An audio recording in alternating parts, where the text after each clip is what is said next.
সালামু আলাইকুম।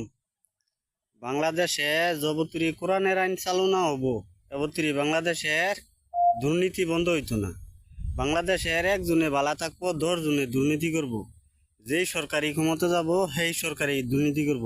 কারণ একজন বালা থাকলে 10 জন মন্দ থাকলে এই বালা থাকার তো দাম নাই। আমি চাই বাংলাদেশ কোরআনের আইন চালু হোক। এই যে ইরান একটা রাষ্ট্র, কোরআনের আইনে রাষ্ট্র চলে। বিশ্বের বড় বড় নেতারা মাথা কামাইয়া দেয়, এরপরেও ইরান রে মাথা নত করতে পারে না।